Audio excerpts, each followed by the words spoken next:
somebody in front here, one of these good people, Nani Pale.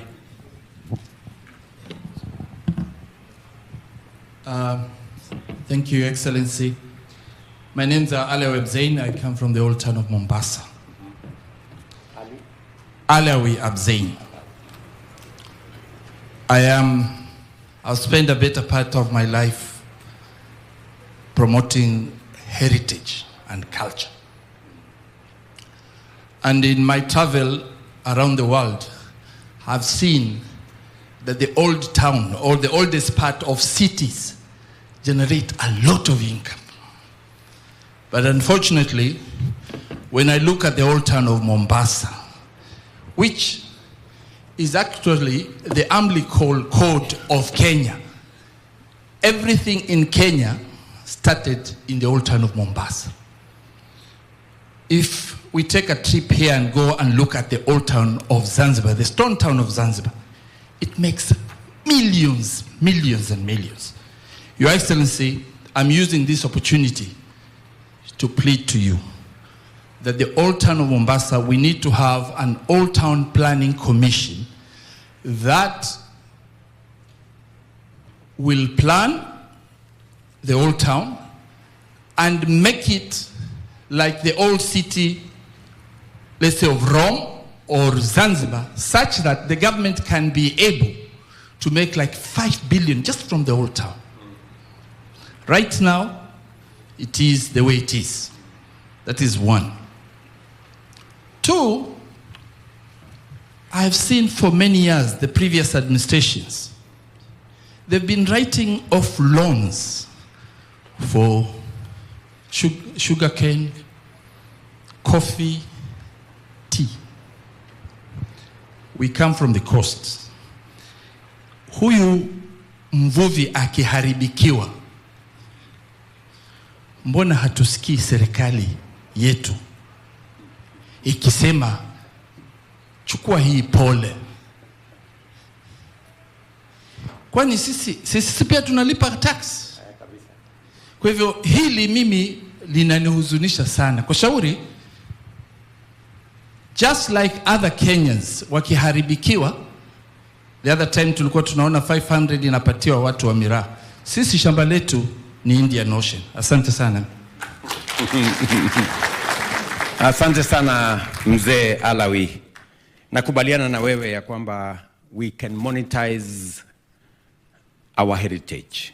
Nakubaliana na wewe kabisa ya kwamba heritage yetu kama ni pale Old Town and all the other heritage is something that we can monetize, and I'm sure my good friend Hersi, who is in the tourism sector, agrees that apart from our beaches, apart from our wildlife, there is more around culture, around food, around, you know, what makes Kenya what it is, that we can package to be able to get more tourists into Kenya. And I couldn't agree with you more. And I would want to maybe, as I conclude the forming of government, I will want to see what is it that we can discuss. How can we come up with a plan around Old Town? How do we incorporate other products? And maybe, Hersi, you will help me there to say something, because you are an expert in that space. But let me, before I ask you to say something there, let me say about blue economy. Alawi, let me tell you very clearly. I am very clear in my mind how important blue economy is to Kenya. Not just to the people of the coast, but to Kenya. Today, we are unlocking about 20 billion shillings from the blue economy. The potential is 5-6 times more. My intention is that in the next 3 years, we should be making between 80 billion and 120 billion shillings from our blue economy resources. And that is why I have done 3 things on the blue economy. Number one, when I came into office, I changed the program that was there in the blue economy. There was a program funded by the World Bank that was focused on putting up buildings, holding seminars, holding workshops. I changed that program and I told our partners, I will not implement this program if it is not going to target what is important for the people of Kenya. Our development partners, and I must thank the World Bank, they agreed with me, and we changed that program. It is the program, Alawi, that brought me here on Friday. On Friday, I was at the showground here. At the showground, we gave out 1.7 billion shillings. Yeah, to 612 groups so that they can change their livelihoods. On Friday, I committed that we are going to buy 25 deep sea fishing boats. Because the boats we have at the moment, the ones we bought for our fishermen, about 120, cannot go very far. You can only go there for an hour or 2 or 3. Now, we're going to buy another 25 deep sea fishing boats that can take a day or 2 into the deep sea to be able to get us the fish that we want for our country. And number 3, for the first time in the history of Kenya, we have licensed an industrial fishing vessel flying the Kenyan flag for the first time that will do industrial fishing, one that can go for 1 month into the deep sea and get us tuna, and get us all the other fish. And by the way, that ship is going to be making about 4 billion shillings into Kenya every year, processing the fish here in Kenya, exporting the fish from here in Kenya. And my intention is to have 10 of those industrial fishing boats, minimum, by 2027. In fact, it is a conversation that I have already had with my friend Joho. And I have told him, this is the minimum I expect of you, God willing, when you are cleared by Parliament. Yeah? So, that is what we are doing around the fishing space. We are putting the highest resources ever put in fishing and in the blue economy that any administration has put in that economy. So we are building 11 fish landing boats in Lake Victoria. We are building 5 fish landing ports here in sites here in the coast. We are putting one in Moepe, down in Kwale. We are putting one here in Mombasa. We are putting another one in Kilifi. We are putting one more in Lamu, and we are putting one in Kipini in Tana River. I have also put in resources to build the first national mariculture resource and training center so that we can equip our fishermen and women and people working in that space with the relevant skills and competences. We have trained 6,202 coxswains to be able to unlock the potential in our fishing space. I was in Kwale yesterday. We are building a 2.6 billion fishing port in Shimoni. So you agree with me, Alawi, that we are investing in the blue economy and we are not shortchanging the people of this region or shortchanging our blue economy ecosystem. Let me ask this good brother, maybe just to help me, my good friend Hersi. You want to say something about that space my good friend Alawi was saying? Thank you, Your Excellency. And Welcome to Mombasa. You know, it's said that government world over, they're not very good in telling their story. And when they attempt to tell their story, people also don't believe them. So we are honored that you've invited us to address us and to answer, in fact, no censored questions, which to me is a great thing. And you just described the democracy we enjoy in this country, which we don't take for granted. So thank you very much, Your Excellency. You know, I sleep, I dream, tourism. And you're very passionate about creating jobs and employment for young men and women. Tourism is the easiest vehicle available to you and to your government in creating employment for our people. Kenyans are overall warm and friendly people. The other day I said, while other countries struggle with attitude issues, Kenyans, you don't have to teach them how to smile. It's natural. Kenyans and Swahili language is the only language that puts a foreigner and a guest on the same pedestal, and we call them wageni. We treat them well. We are looking at 2.5 million arrivals this year. And we struggled for a long time, Your Excellency, to hit even 2 million. Where I sit, and with my colleagues here, there is no reason why we cannot hit 3.5 million. We don't hit 4.5 million. And by the time we're hitting 2027, there's no reason why we should not even hit 5 million. No doubt.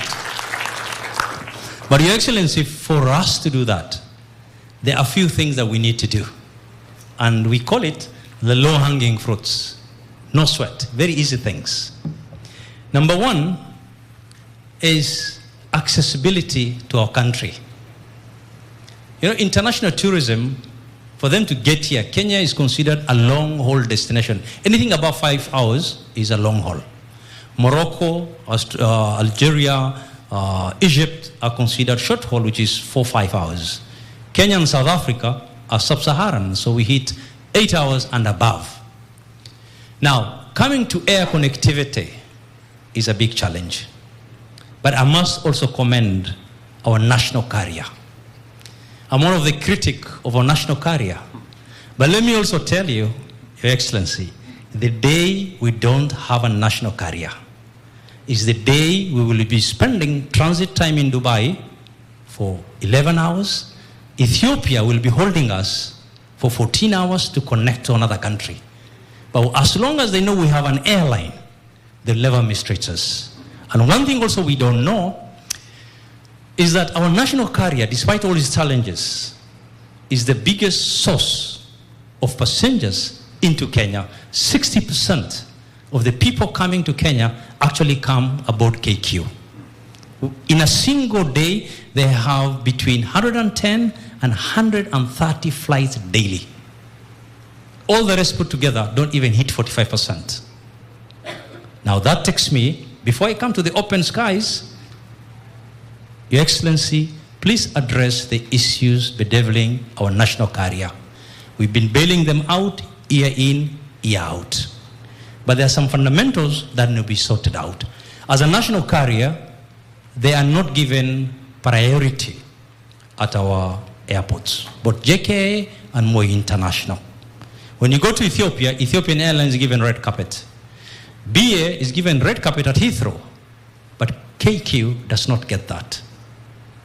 Coming to open skies, and specifically for Mombasa, and we've been fighting for a long time, Your Excellency. 2007, 2008, we were getting 42 charters a week, but the charter business is dying. We now need to replace them with scheduled flights. The likes of Turkish, the like of Qatar were flying into Mombasa, but after COVID, they were denied the license. And we are told we are trying to protect our national carrier. If Kenya Airways was flying to Istanbul, we will not be asking for a flight to Istanbul, Your Excellency. When you take an airline like Turkish Airlines, it's going to connect Mombasa to 18 cities in Germany alone. You take an airline like Qatar, it's going to take us to over 125 cities globally. That is direct to Mombasa. And we appreciate that you approved Fly Dubai to come into Mombasa. And that is one key thing that we need to do.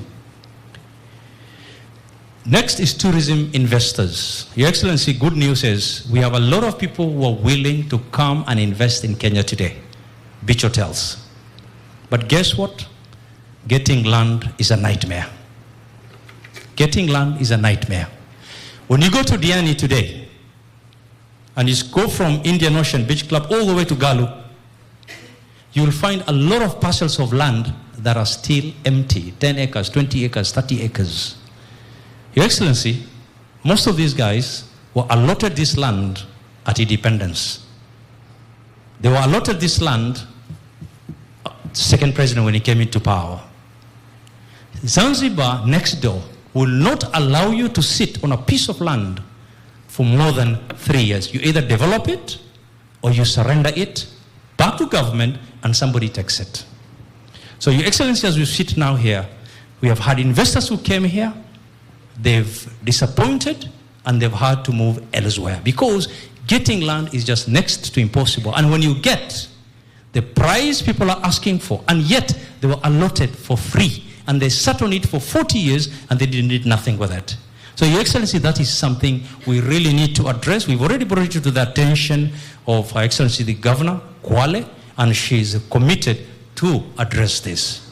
As we address that challenge, Your Excellency, another big challenge we're facing, because it's going to impact negatively on our efforts to create employment. Prime beach plots are being subdivided into quarter acres, into half acres. When you put 20 homes, the most you can do is employ a guard and a housemaid. That's it. When you take a 10-acre plot and you put up 150 rooms, you're looking at 300 young men and women who have been employed. And the taxes that go to government is big time as well. So those are issues that we'd like you to address. And then finally is the visa, an ETA that you gave us. ETA, our plea is this: select countries. Can you give them ETA on arrival? Thank you, Your Excellency. Thank you very much, Hersi. I thought you were going to give me some credit that your hotels are between 80 and 90% full. Isn't that true? That's why, Your Excellency, I said we are going to hit 2.5. We will even go to 3.5. We've done very well. And we can't thank you enough for such. Thank you. Thank you, Hersi. Just just allow me 1 minute to agree with my friend Hersi that we can say many things, but Kenya is going places. You may not want to agree with me. We moved the numbers in 2020. In 2022, we were at 1.4 million arrivals. Last year, we went to between 2 million and 2 million and a bit. This year, we are going to hit 2.5, the highest arrivals in the history of Kenya. This year is going to happen. And it is because of the profile we have built. You know, many people accuse me, oh, you have been this place, you have been this place. I am the chief marketer of Kenya. You know, every place I go, I raise the profile of Kenya. Kenya is today respected globally. Kenya today, in any forum you go, they will say, what is Kenya saying? Right? So, and it's because of that what we are raising the profile of our country. I just wish everybody can do their bit so that we don't create instances where people begin to doubt what Kenya stands for. I am very confident that by 2027, 2028, the magical 5 million tourists, we will get there if we go with the trajectory we are going. And I will continue to push the limits for Kenya. I will continue to profile Kenya positively in a way that the world begins to think about Kenya. Number two, I agree with Hersi that already we have 42 countries where visa under the ETA program is automatic. When they apply, within 5 minutes, less than 5 minutes, they can travel to Kenya. Unlike before, where they had to look for the Kenyan embassy, go and queue for visa, do all manner of things. The next step, which Hersi is telling me, is that we need even to take it further and say there are people who, even if you don't apply ETA wherever you are, if you arrive in Kenya, you can be given on arrival. That I agree with, and I'm going to work on it, so that we can build another layer of countries that to make it easier for people to come to Kenya. Just by changing the ETA, just by changing the visa regime, which I did in the last 6 months, we have 60% more people coming to Kenya today, just by making it easier for people to come to Kenya.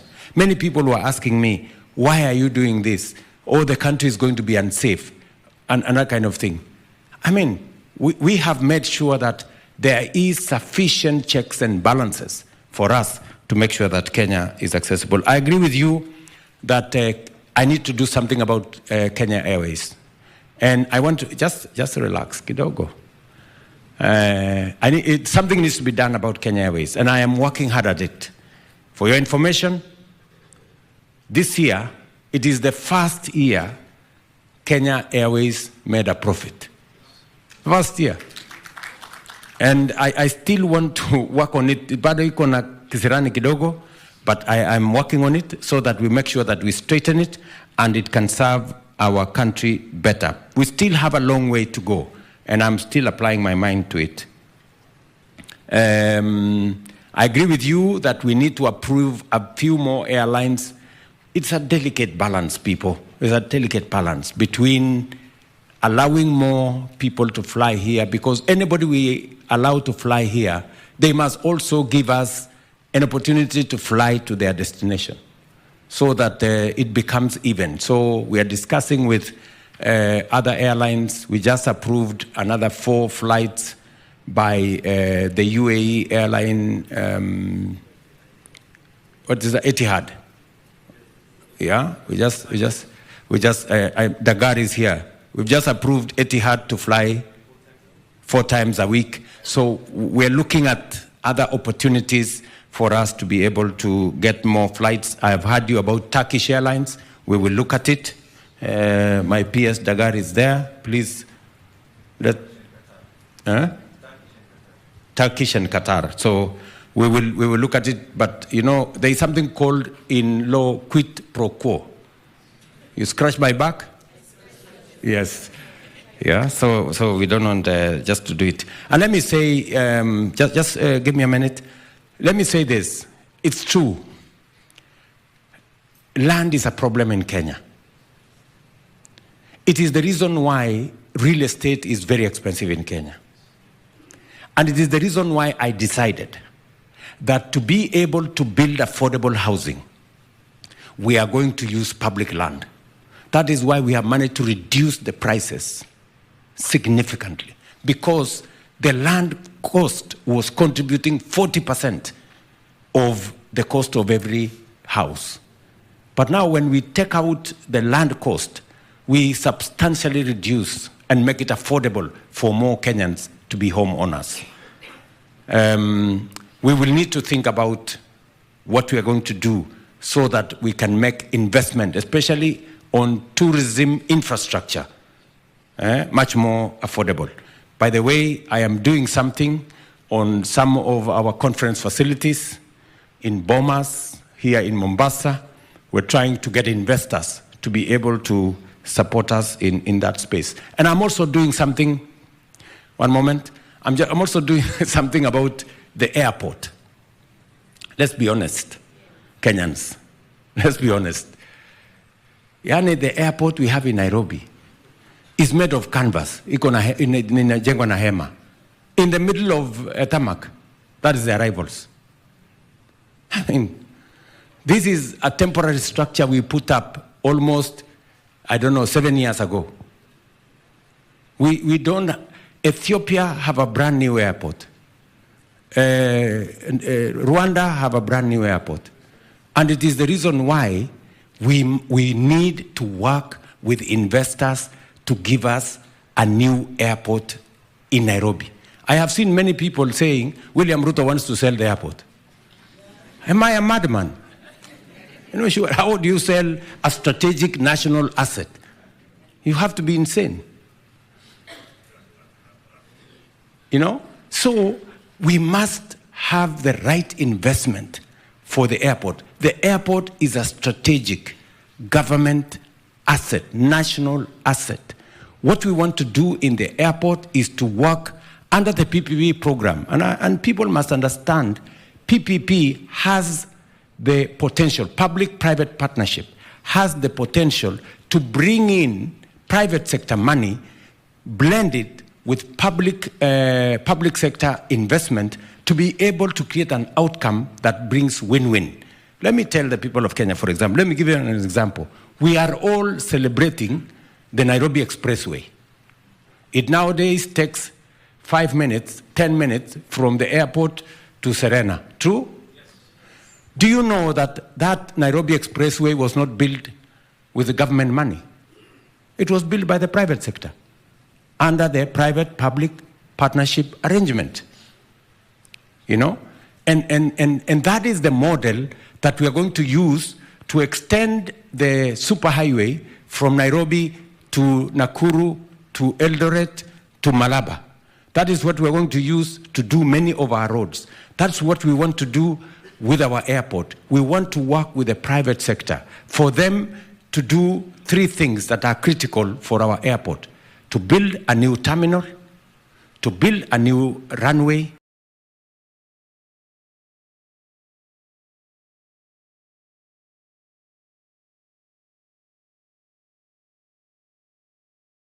and to make sure that we refurbish what we have and remove the canvas.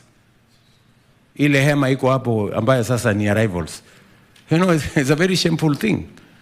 The airport we built in 1970, I saw the plaque there, Jomo Kenyatta. That so many, almost 50 years ago. Now, the capacity was 7 million passengers. Last year, we had almost 9 million passengers. We are actually 10 years behind schedule in modernizing our airport. Other countries are ahead of us. I want to persuade us as Kenyans. Let us not buy into fake news. Let us not buy into propaganda. There is no government that can sell a national asset, a strategic national asset like the airport. We are going to work in an open and transparent manner to make sure that we develop the airport using legal instruments that can be audited by Parliament and by other agencies to make sure that they bring value to the people of Kenya. So the same thing that Hersi is saying, to develop the infrastructure here. We do not have sufficient conferencing facilities. The KICC we have in Nairobi was built through Harambee, imagine, by KANU, those days. Then it was taken over by government. It is now 50 years old. We need a modern conferencing facility if Kenya is truly going to be a hub for tourism.